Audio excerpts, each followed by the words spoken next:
July 16, 1943. Kursk salient, southwestern Ukraine, 4:47 a.m. The earth trembles, not from rainfall, from 5,000 German artillery pieces, unleashing hell across a front that stretches 120 kilometers. Lieutenant Klaus Hoffmann hugs the ground of his forward trench, fingers clawing at frozen soil mixed with last winter's snow. His jaw clenches. Around him, Wehrmacht grenadiers crouch behind concrete anti-tank obstacles, their Kar 98K rifles clutched with the desperation of men facing what intelligence promised would be a quick victory. The barrage intensifies. Concrete splinters overhead. A young private from Munich, face the color of raw potato, whispers a prayer to a god who stopped listening somewhere around the Caucasus. Hoffmann doesn't correct him. This is Operation Citadel, Unternehmen Kursk, the Wehrmacht's last great offensive on the Eastern Front. High Command believes the Red Army here is scattered, demoralized, bleeding out from previous defeats. Hoffmann knows better. He's seen the entrenchments the Soviets have constructed. 7 defensive belts, tank obstacles for kilometers, minefields so dense you could walk across them without touching ground. At 5:15 a.m., through the smoke, the first wave comes. T-34 tanks breach the German second line like iron leviathans. Panther tanks answer with their 88 mm guns. The air becomes a carousel of fire and death. Hoffmann watches a tank commander on his left, a sergeant he knew from the Russian campaign of Gfat 41, blown apart so completely that identification becomes impossible. Then the infantry follows. Soviet soldiers in khaki summer uniforms pour forward through the dust clouds, screaming, "Hurrah!" Their submachine guns rattle. Russian 76 mm artillery hammers the German positions. The world becomes a symphony of destruction where every note plays simultaneously. Hoffmann orders his men to hold fire until the enemy closes to 200 meters. Good discipline, he thinks. We'll slaughter them at range. We always do. That's when the first shot cracks. It's different from the others. Sharper, precise. Hoffmann's squad leader, Feldwebel Gruber, drops sideways without making a sound. A .891 caliber Mosin Nagant round has found the left side of his skull. Death had been instantaneous. The Germans don't panic immediately. Snipers are expected. But then another shot. The rifleman 2 positions to the right of Gruber collapses. Femoral artery severed. He screams, but only briefly. Blood loss takes him before shock can fully register. Hoffmann scans the smoke-covered Soviet positions with his field glasses. Nothing. No muzzle flash. No indication of where death is emanating from. The incoming fire continues. Methodical, unhurried, devastatingly accurate. 1 shot every 45 seconds. 1 German soldier per shot, killed or catastrophically wounded. Over the next 3 hours, as Operation Citadel's opening gambit consumes thousands of lives in a grinding mutual massacre, something begins to penetrate German consciousness. The Wehrmacht soldiers have heard rumors. Whispers passed between units like battlefield ghosts. The Soviets have women fighters, snipers, but rumors become impossibilities when confronted with mud and blood. Yet here, at Kursk, the impossible begins to feel entirely real. By 9 a.m., Hoffmann's surviving squad consists of 7 men. They've inflicted terrible casualties on 3 Soviet infantry attacks, but they've also lost 18 soldiers to artillery, machine gun fire, and now, undeniably, to sniper fire. Some of the kills are from extreme range, 700 meters, perhaps more. A runner from battalion headquarters crawls into the trench, uniform torn, face streaked with cordite and blood. "Command says Soviet women are in the sector," the runner gasps between breaths. "Female snipers, don't know how many. Intelligence says at least 3 confirmed. Highly trained. Former sportswomen, apparently. Rifles with optical sights. They're being rotated through different positions. If you see one, report immediately. Hoffman stares at the runner. Female snipers. The concept seems to belong to a different war, a different reality. Yet the evidence of their existence lies in the 5 German bodies arranged carefully to avoid further sniper shots, waiting for darkness to be evacuated. At 11:30 a.m., through a gap in the smoke, Hoffman catches movement in the ruined farmhouse 200 meters northeast of his position. Just movement. A shadow. The hint of a muzzle. He never gets to alert anyone. The bullet enters cleanly through his right eye socket.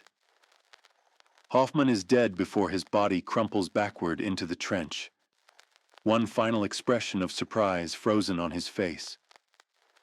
The remainder of the squad huddles lower, weapons useless against an enemy they cannot see. Around them, across the Kursk salient, thousands of German soldiers begin to understand something that will reshape their perception of this war. The Red Army has sent forward an army of ghosts. They are invisible, they are relentless, they are women, and they are hunting. October 3rd, 1941. Sevastopol, Crimea, fortress under siege. The city is collapsing. Turkish walls built centuries ago crumble under Luftwaffe bombs and Wehrmacht artillery. The siege of Sevastopol has already consumed 40,000 Soviet lives, and the final German assault is forming in the broken suburbs. The Red Army has perhaps 2 weeks before the fortress falls. In this maelstrom of dying light, Lyudmila Mikhailovna Pavlichenko examines her rifle with the precision of a surgeon inspecting a vital organ. The Mosin Nagant PU, a 3-line rifle with a 4x magnification scope, feels natural in her hands now. Not as natural as her sporting rifle did years ago, but natural nonetheless. She is 25 years old. She appears ethereal. Strong cheekbones, dark hair tied back severely. Eyes that seem to contain the comprehension of distances most humans never understand. Her uniform hangs on a frame built from 5 years of competitive marksmanship. She has killed 143 German soldiers. The number feels abstract to her now. Numbers lose meaning when repeated hundreds of times. Pavlichenko was born in 1916 in Arkhangelsk, a polar city where winter lasts 8 months and human resilience is either forged or shattered. Her mother was a teacher. Her father was a Red Army man, a Bolshevik who believed in the new order. He taught her to shoot at age 8 with an old rifle and targets set 50 meters away. By 16, she'd won the all-Soviet shooting championship. When Hitler invaded in June 1941, Pavlichenko was at Kiev State University, studying mathematics. She walked into the local Red Army recruitment office and demanded to be sent to the front as a sniper. The recruiting officer laughed. She'd demonstrated such accuracy with the rifle that by August she'd been assigned to the Red Army's 25th Rifle Division as a sniper observer. The first German she killed was near Belomorsk, September 1941. A Wehrmacht officer directing fire from a forward position. She'd watched him through her scope for 30 minutes, waiting for the moment when he straightened from his binoculars.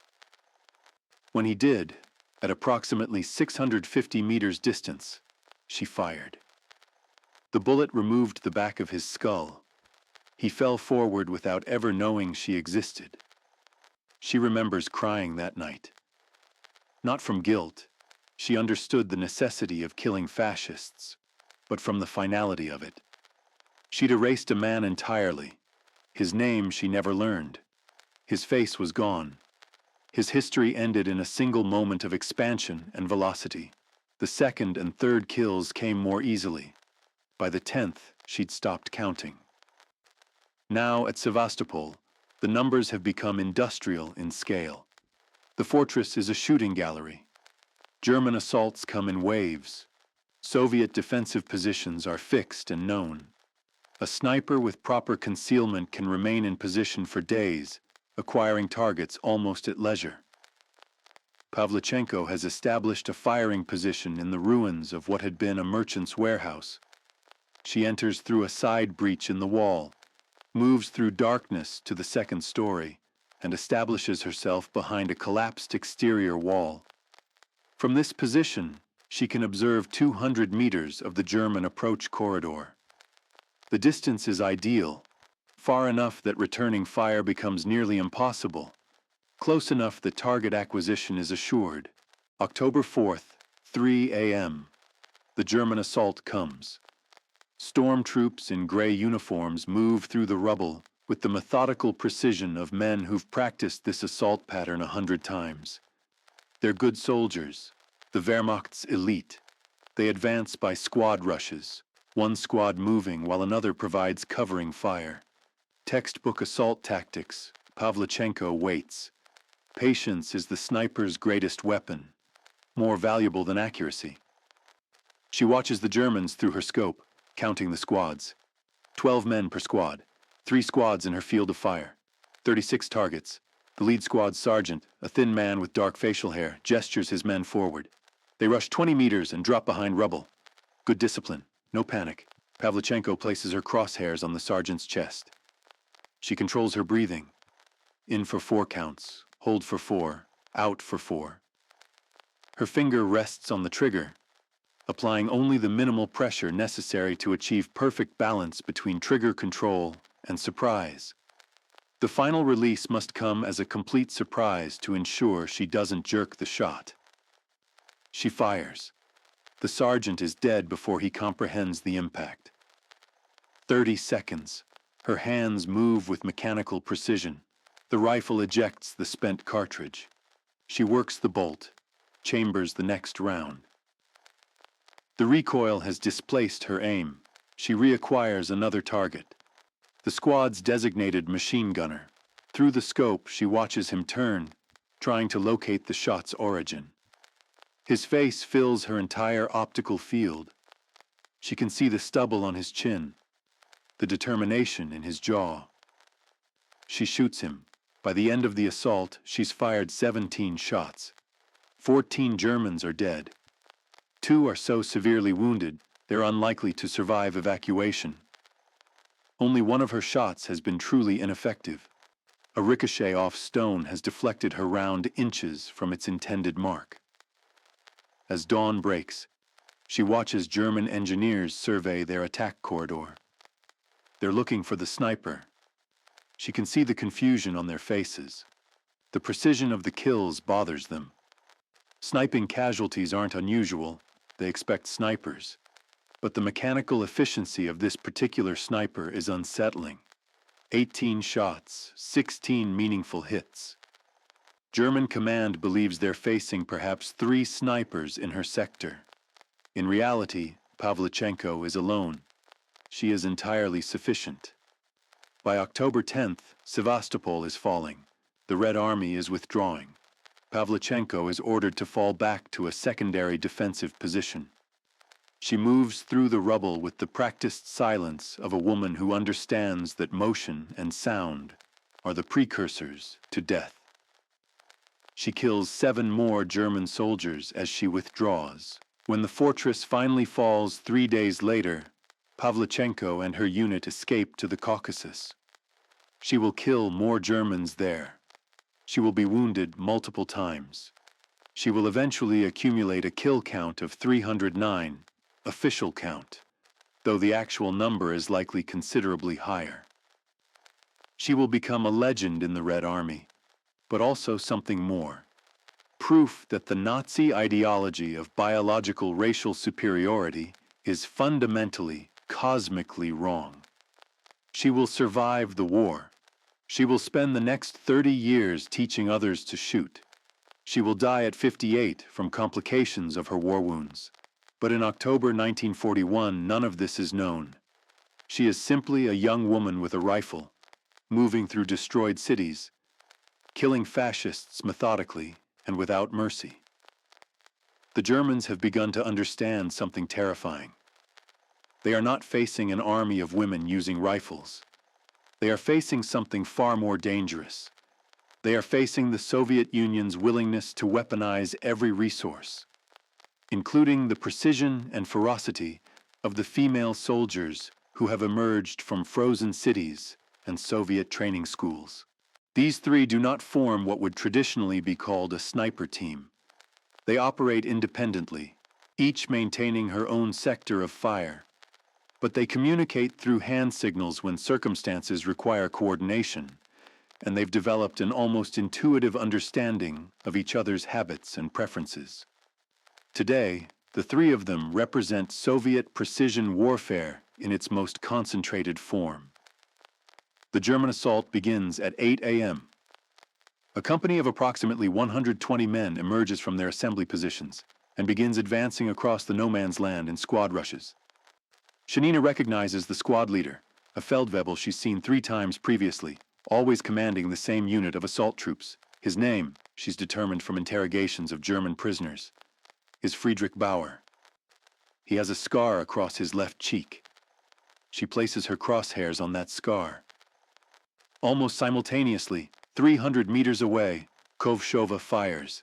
The sound of her rifle carries across the frozen wasteland. A German machine gunner, trying to establish a covering fire base, drops without completing his first burst. Simultaneous with that shot, Lubkovskaya fires from the right. Another German falls.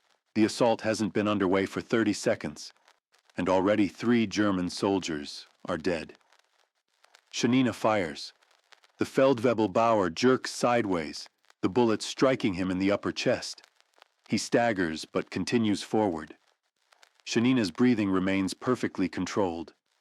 She works the bolt, chambers the next round, reacquires her target. This time, she aims for the head. The second shot is more definitive. What occurs over the next 2 hours is a massacre dressed in the appearance of battle. The 3 Soviet female snipers operate with the coordination of a perfectly rehearsed symphony. When the German assault moves left, Lobkovskaya shifts her fire. When reinforcements attempt to flank the German position, Kovshova establishes a field of fire that prevents concentrated movement. Shanina focuses on targets of opportunity and officer casualties. By the time the Germans break and withdraw, carrying or abandoning their wounded, the 3 snipers have collectively produced 37 confirmed kills. No German soldier has successfully returned fire at any of the 3 positions. No German officer has been able to pinpoint their locations. The German 6th Army commander notes in the evening dispatch that a sector previously thought pacified has been infiltrated by elite Soviet sniper teams. The Germans do not yet comprehend that these teams are comprised entirely of women. Intelligence reports that began to filter through German command in late 1942 are treating the information with skepticism. The Nazis do not believe Soviet women are capable soldiers. The evidence contradicts this ideology, so the evidence is dismissed as propaganda or exaggeration. As night falls and temperatures continue their descent into the -18 range, the 3 snipers withdraw from their positions. They move through the frozen rubble with the silence of wolves. Shanina's fingers are numb inside her gloves. Her core temperature has dropped sufficiently that her teeth are chattering uncontrollably. But her mind remains sharp. The mathematics of distance and ballistics are still clear. Kovshova reaches the command bunker first. Inside, they are given hot tea. It's thin, barely more than warm water, but it contains calories. They sit silently, the 3 of them, allowing the warmth to return to their extremities. No one celebrates the kills. No one mentions the bodies lying in no man's land. Shanina simply states, "Tomorrow they'll attack from a different vector. They always do when they lose 37 men. They'll try to flank through the southern sector." Lubkovskaya nods. "I'll move position at dawn." Kovshova adds, "Send word to the southern commanders. We'll establish a crossfire pattern." This is how women who have learned to kill begin to think. Not about morality or emotion, but about tactical geometry and the mathematics of survival. They have become instruments of war as precisely calibrated as the rifles they carry. The German Sixth Army will surrender in 3 days, February 2nd, 1943. Paulus will capitulate to the Red Army rather than continue fighting for the Nazi ideology. Nearly 300,000 German soldiers will be captured. Only 9,000 will survive the subsequent Soviet captivity. The 3 snipers will move westward with the advancing Soviet armies. Kovshova will die in January 1944, killed by German counter-sniper fire. Lobkovskaya will survive until 1945, when she'll be killed in a mortar barrage while reconnoitering a position. Shanina will survive until April 1945, dying in the final assault on Berlin when a sniper round, fired by a German woman sniper, will find her during the chaos of street fighting. But in November 1942 at Stalingrad, they are simply 3 precision instruments, perfectly calibrated and utterly lethal. November 22nd, 1942. Stalingrad, Mamayev, Kurgan Heights. Winter's first true snow. The thermometer reads -14 Celsius. The snow accumulates in drifts that reach above an adult's waist. The Volga River is beginning to freeze. Inside the factory ruins of Stalingrad, the temperature inside doesn't exceed -8. For the Red Army defenders of Stalingrad, winter is becoming as dangerous as the Wehrmacht's guns. Lieutenant Rosa Shanina checks the ammunition count in her rifle sling. 43 rounds. She has rationed them carefully. Each shot must count. Food is so scarce that the official ration is 200 grams of bread, and whatever meat can be scavenged from the corpses lying between the lines. For a woman sniper, each bullet represents an equivalent caloric value to approximately 3 days of reduced rations. She is 19 years old. Shanina was a nurse before the war. She served in a medical unit at the front in 1941 and 42. But her precision with weapons was noticed during small arms training, and by 1942, she'd been reassigned to the 184th Rifle Division as a sniper. She has killed 58 confirmed German soldiers. Her maximum confirmed kill distance is 820 meters. The position she occupies this morning is atop a rubble heap that had once been part of a tractor factory. The factory itself is a devastated landscape of twisted metal and shattered concrete. From this height, she can observe a 200-meter span of no man's land, where German assault troops gather in preparation for their daily attack. The German Sixth Army is starving. Everyone knows it. The Red Army is starving too, but they're defended by prepared positions and determination born from fighting on Soviet soil. The Germans are fighting from hubris and fanaticism. Shanina watches through her scope as German soldiers begin to form up for the assault. They're weak. She can see it in their movements. Men in gray uniforms move with the sluggish deliberation of hunger. Some of them are shaking, from cold or from fear or from malnutrition. She cannot determine. Another sniper is positioned 300 meters to her left. This is Natalia Kovshova, age 25. Kovshova was a ski instructor in the Caucasus before the war. She has killed 94 Germans. She is the senior sniper in this sector and shares a mutual understanding with Shanina born from 2 months of coordinated hunts. To the right, 400 meters away, is Nina Lobkovskaya, age 23, a former factory worker from Moscow. Lobkovskaya has killed 81 confirmed enemies. She is extremely patient and excels at remaining still for 8-hour stretches without moving. May 1944, Eastern Front, approaching Lviv. The Wehrmacht is no longer advancing. That essential truth has now penetrated even the most delusional elements of the Nazi command structure. Operation Citadel at Kursk had been the last major German offensive. Since then, the Red Army has been advancing. The casualties from that Kursk attack, over 200,000 German casualties, nearly 40,000 German dead, broke something in the Wehrmacht that cannot be repaired. The war has become a retreat. Major Katya Zemlyanichenko observes the German positions through her binoculars. She is no longer a sniper. She has been promoted twice in 2 years. Her kill count rests at somewhere between 180 and 215. The exact count is uncertain because several kills occurred during chaotic urban combat, where confirmation was impossible. She is now responsible for coordinating sniper operations across an entire core sector. At age 27, she has become one of the Red Army's most experienced practitioners of sniper warfare. She has also become something else: a military organizer, a strategist, and a woman tasked with training the next generation of Soviet snipers. Under her command are 43 female snipers, ranging in age from 19 to 32. Their collective kill count exceeds 4,000 Germans. The German response to the presence of female snipers has evolved considerably since 1941.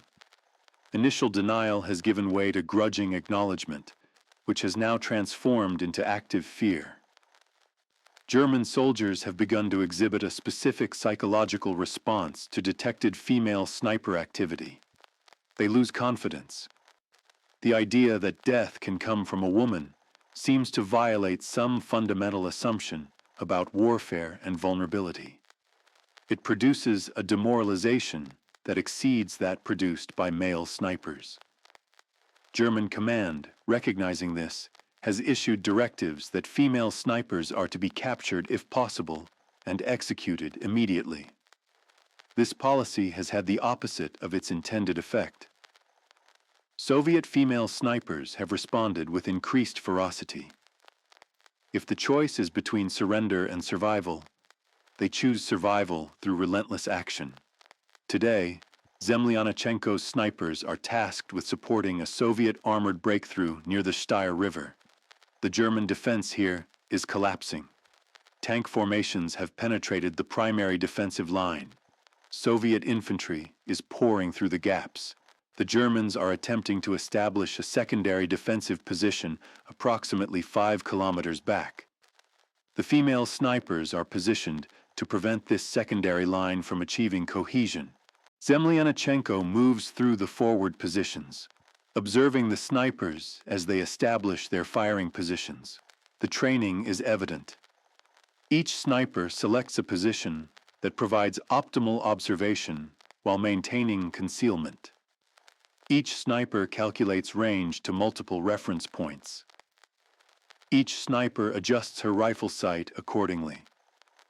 When the German counterattack begins at 2 p.m., it encounters a zone of fire that no single sniper could establish, but that a coordinated team of snipers can create. German officers attempting to establish the secondary defensive line are killed as they emerge from cover.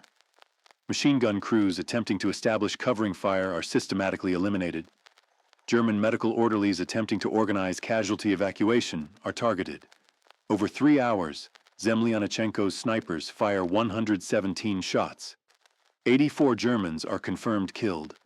23 are confirmed wounded. The psychological effect vastly exceeds the physical casualties. German soldiers begin to understand that they cannot move in this sector without drawing fire from invisible sources. The secondary defensive line never achieves viability.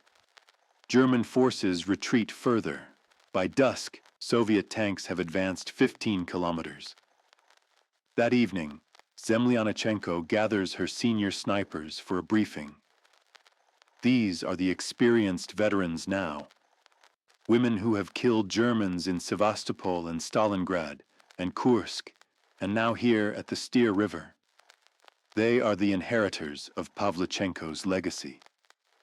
They represent the Soviet Union's willingness to weaponize its entire population against the Nazi threat. Tomorrow, Zemlyanichenko tells them, we advance deeper into the German defensive positions. The Germans are attempting to establish a third defensive line at Radzivilov. Our role is to prevent that line from achieving effectiveness. We will employ dispersed sniper tactics, no fixed positions. Movement between sectors every 2 hours. The Germans will attempt to locate us with counter-snipers. It's likely we'll sustain casualties. Irina Sebrova, age 24, who has killed 147 Germans across 4 major battles, asks, "What are our rules of engagement?" "Standard," Zemlyanichenko replies. "Vehicles, personnel concentrations, officers, specialists. Avoid unnecessary exposure. If you're detected, relocate immediately. The goal is to maintain maximum attrition while sustaining minimum casualties." Polina Tyapova, age 26, who has killed 93 Germans and carries 2 bullets lodged in her spine from a German counter-sniper engagement 6 months prior, says nothing. She knows the tactics. She's already calculating optimal positions for tomorrow. The war is entering its final phase. The Red Army is advancing inexorably westward. The Wehrmacht is being shattered piecemeal. German command is losing coherence. The entire structure of Nazi warfighting is collapsing under the weight of Soviet pressure. The female snipers are among the most efficient instruments of that pressure. By 1945, German soldiers have begun to believe that death is more likely to arrive from a woman's rifle than from any other source. This belief is not entirely accurate, but it's close enough to affect morale, courage, and unit cohesion. The presence of known female snipers in a sector causes German assault waves to form more slowly, advance more hesitantly, lose confidence more readily. Zemlyanichenko understands this. She uses this psychological advantage as deliberately as she uses her sniper's marksmanship. When German morale in a particular sector appears to be recovering, she concentrates her female snipers there. Specific instructions to the Germans that women are doing the killing are emphasized through captured German soldiers. The narrative of fearless Soviet women is broadcast through Soviet propaganda channels specifically aimed at German soldiers. By the war's final months, the Wehrmacht has developed an almost superstitious fear of Soviet female snipers. The actual number of German casualties attributable to female snipers, approximately 40,000, is exceeded by the psychological damage such snipers have inflicted. April 1945. Berlin. The Red Army is 1 week away from total victory. The Soviet artillery has been pounding Berlin for days. The city is being systematically demolished. Buildings that had stood for 2 centuries are reduced to rubble. The population is starving. The war is ending not with negotiation, but with obliteration. Lyudmila Pavlichenko does not fight in Berlin. By 1945, she has been invalided from active service. Her injuries sustained over 4 years of continuous combat, having finally reached the threshold of medical incapacity. She serves now as an instructor, teaching a new generation of Soviet snipers. But in Berlin, in the ruins of the Reichstag, approximately 200 Soviet female snipers are advancing with the assault columns. They represent the culmination of the Soviet experience with female sniper warfare. They have killed tens of thousands of German soldiers across 4 years of war. They have changed the face of modern warfare by proving that expertise in precision killing is not gender-dependent. The German defenders of Berlin are broken.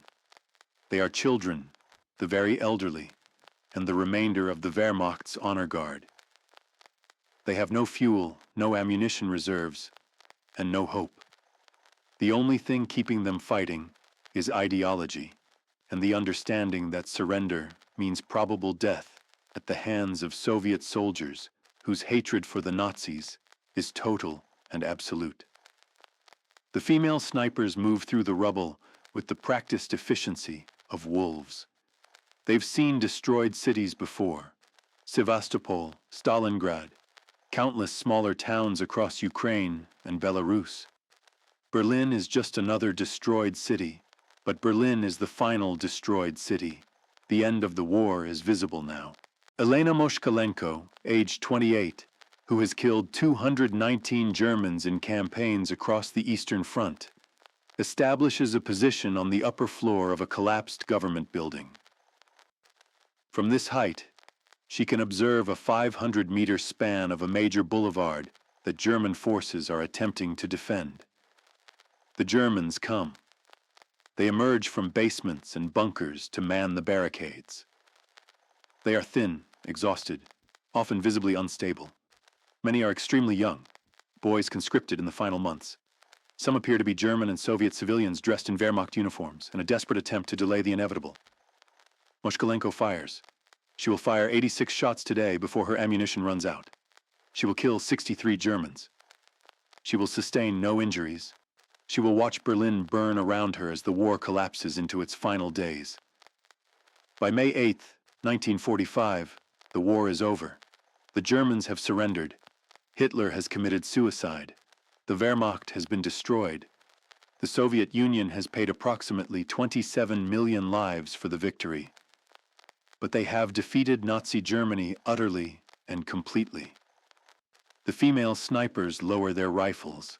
Some weep. Some simply stare at the ruins of Berlin with no expression at all.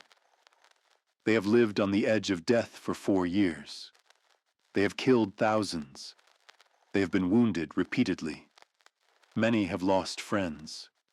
All have seen horrors that human consciousness cannot easily process. But they have survived. Over the following weeks and months, the Soviet female snipers are demobilized. Some return to their homes to discover their families dead, their cities destroyed. Some become military instructors. Some disappear into Soviet society. Their achievements gradually written out of official records, as Stalin's post-war Soviet Union seeks to return to more traditional gender roles. The Soviet government does not advertise the accomplishments of female snipers in the victory over Germany. The narrative is rewritten to emphasize male sacrifice and heroism.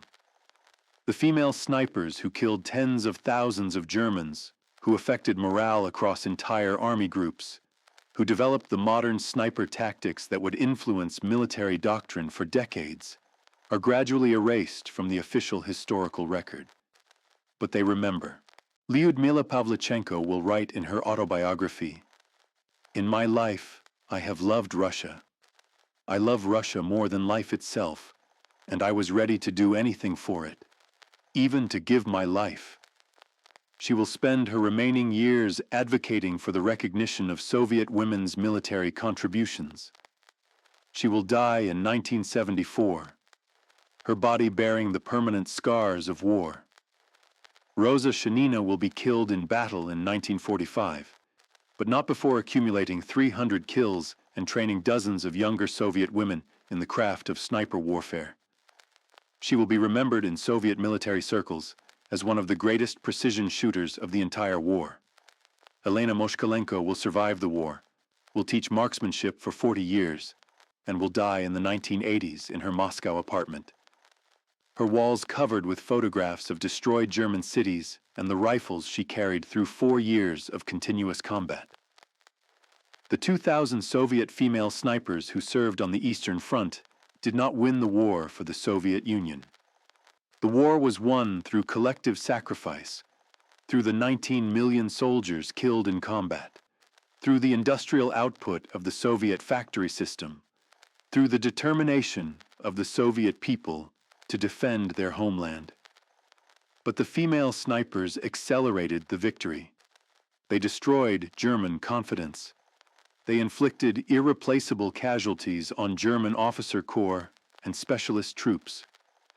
They proved that warfare is not exclusively the domain of men, and that precision, courage, and willingness to accept death can be found in equal measure regardless of gender. After the war, the Soviet Union would attempt to minimize the role of female soldiers in the victory over Germany. The female snipers who had hunted German troops across 4 years of the most brutal conflict in human history would be gradually forgotten by official Soviet narrative. But they had proven something that ideology cannot successfully suppress: that human courage and human capacity for violence transcends biological categories. They had hunted across battlefields from Sevastopol to Berlin. They had killed with precision and without mercy. They had changed warfare forever. The German soldiers who had survived their encounters with Soviet female snipers would carry that knowledge with them for the rest of their lives. The knowledge that death, the great equalizer, can arrive equally from any human hand, regardless of gender, regardless of origin, regardless of ideology.